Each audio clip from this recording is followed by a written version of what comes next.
My name is Jacob Trigleth. I started out in Springfield until about kindergarten, and I moved to St. Elmo until 6th grade, and then I moved to Altamont and went to high school in Altamont from there on out. High school I went down to SIUC, Southern Illinois University, Carbondale. Went down there for about a year and didn't really know what I wanted to do, and then came across some friends that were part of the Illinois National Guard, and they started talking to me about it and telling me what it consisted of and what all was involved, and that's whenever I decided that I'd try that out in the National Guard and see what happened.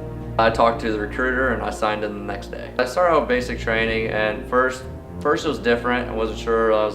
Didn't really like it, wasn't a big fan of it, and then just started growing on me. After basic training, I went to my medical school down at Fort Sam Houston, down in San Antonio, Texas.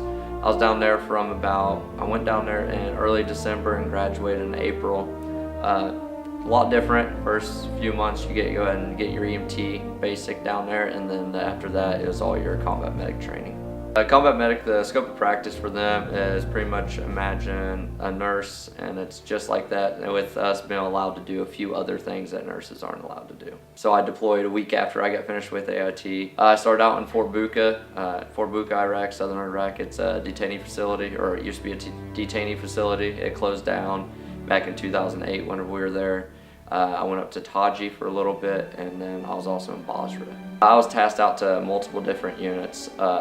I was with the forward surgical team. It's just totally different than normal routine that you have over here. Everything over there, what we take for granted over here, is not over there. Wake up at 4 o'clock every morning, and then you'd go ahead and get your mission brief, get ready to go on a mission. The mission would start at about 6 or 7, depending on the day. You do all your back briefs and stuff like that, make sure you know what's going on. You go ahead and do your personal security detachment missions.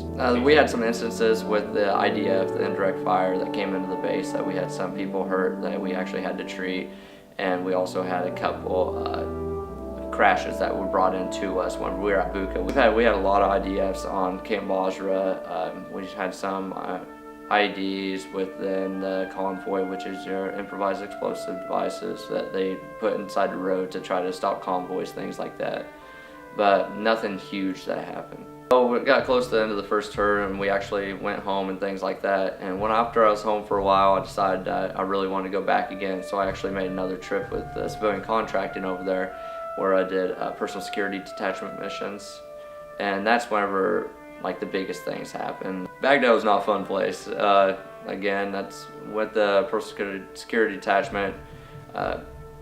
You don't really have all the special stuff that the military has. You don't have your up armored Humvees, things like that. We do have SUVs that are up armored and things like that, but it's more blending into the surroundings instead of actually being there to help out others. Whenever I was over there with my civilian contract, we actually got tasked out to them to help with the PSD missions with them, and also the Navy SEALs were also on the compound right next to us. You get to see different ways of people doing it.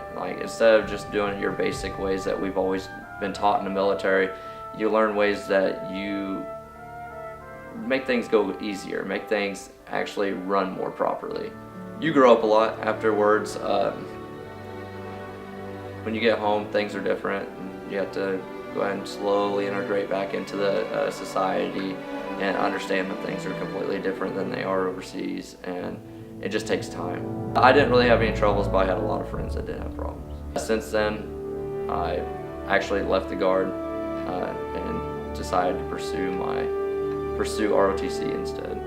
I felt like I helped a lot of people on the enlisted side, and I felt like after all the experiences I've had that I could help more people as being an officer. I plan on doing 20 more years. I've already done 10 years in the Guard almost. I hit my 9-year mark this month, and I want to do 20. I really want to hit 30 combined, so 20 to 21 more years. It was probably the best decision of my life. It's something that I enjoy. It's something I'm glad I did every single day.